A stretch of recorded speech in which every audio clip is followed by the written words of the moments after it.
Well, hey y'all. It is morning at my house, and so as I have had multiple times in the recent past, I've got a little bit of a hankering for some oatmeal. So I'm going to go ahead and show you how I make my oatmeal. Although it's only got a teeny bit of a Mexican flair, we're not talking about anything spicy, but it's got a few things that I've learned from my former mother-in-law, who of course is Mexican, but it changes the flavor of the oatmeal, and it's completely homemade, and because of the fact that it's from your regular oats instead of instant oats, it's much more healthy, but it still doesn't have to take a long time. So let's get to this.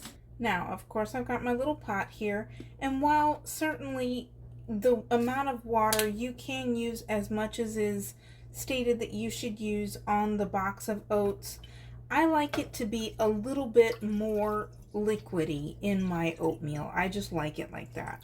So I'm going to put a full half-liter bottle of water in there, and then I'm going to turn this burner on to high, and the next step is especially the more Mexican part.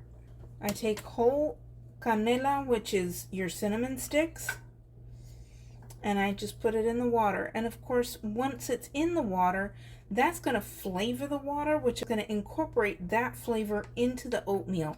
I have done it both, especially since I started doing it with the cinnamon sticks. I've done it both with the cinnamon sticks, and then once I forgot to put it in there, and I only added the ground cinnamon at the end, and it was definitely a difference in the flavor. So I highly recommend, if you can get cinnamon sticks at your local grocery store, absolutely highly recommended. We're going to wait for this water to boil, and then we'll be able to add in the oats. Okay, it has been 5 minutes, so now we're going to do, if you could call it, the garnishing or the finishing of the preparation. Of course, you can, if you would like, you can take the cinnamon sticks out right now. Honestly, because it's so hot right now, I don't want to be touching it. I've done that far too many times. I'm going to take a little bit of molasses. I remember that I measured this out at least one other time just to make sure that I knew about how much that I was doing. I would say it's in between a half a teaspoon to a teaspoon of straight molasses. And of course, if you don't want to have to do this part, I'm going to be also adding stevia. And of course, if you don't want to have to mix it like this, then of course you can probably use either brown sugar or the brown stevia. It's generally just the molasses mixed with sugar or stevia. So then if you're going to use that stevia, I put in, give or take, a tablespoon. So of course, if you're going to use sugar or brown sugar, you're going to want to have 2 tablespoons, because in general the type of stevia that I have is approximately 2 times as sweet as regular sugar. Then we're going to add approximately a half a tablespoon of cinnamon.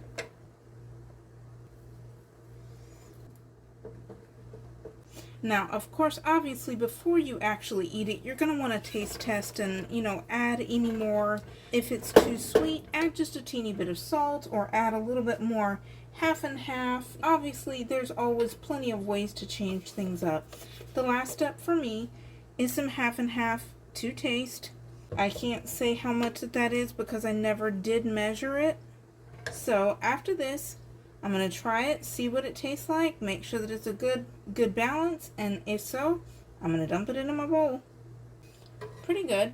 It could use just a teeny little bit more sweetener.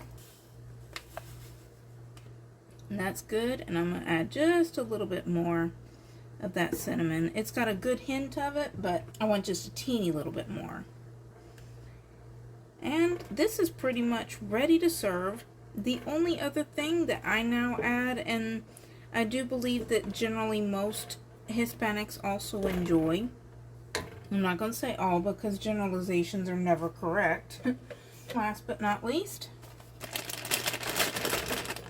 there goes some raisins and some pecans. Now you can add your oatmeal. Now that it should have cooled down a teeny bit, you can take out that cinnamon. It may still be a little bit too hot for some people, so absolutely give it a minute to cool down if you need to. But you can take that out because obviously cinnamon is not going to it's not gonna be eaten well. I'll just put it that way. It's great for flavor, but you're not gonna leave that in there except for beauty purposes. And there we go. Just that easy.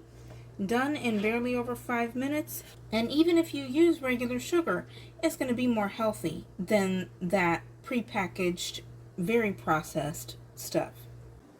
And that's all there is to it. It is so easy, and yet it's so healthy, and it's super delicious. I'm sure that if you didn't like raisins or nuts, if you had any kind of allergies, I'm sure you can figure out anything to substitute it with. Berries. You can do a multitude of things. If you don't like the pecans, maybe if you're not allergic, you could try peanut butter. Peanut butter and chocolate, hey. I can't see that there could be a bad combo. Add bananas. You know, there's plenty of other variations that you can do. Be adventurous and find out what you like. And then it can be a healthy, nutritious, and super delicious breakfast. I hope that my recipes are helpful, that they are great ideas for you to be able to provide for your family. This is also cheap, and especially with the economy right now, amen. And so, if anything's been helpful, I hope that you'll like my videos. I hope you'll subscribe to my channels. Hit the bell notification so that each time that I upload a video, that you can find out, and hopefully it can be more help. And otherwise, y'all have a delicious day.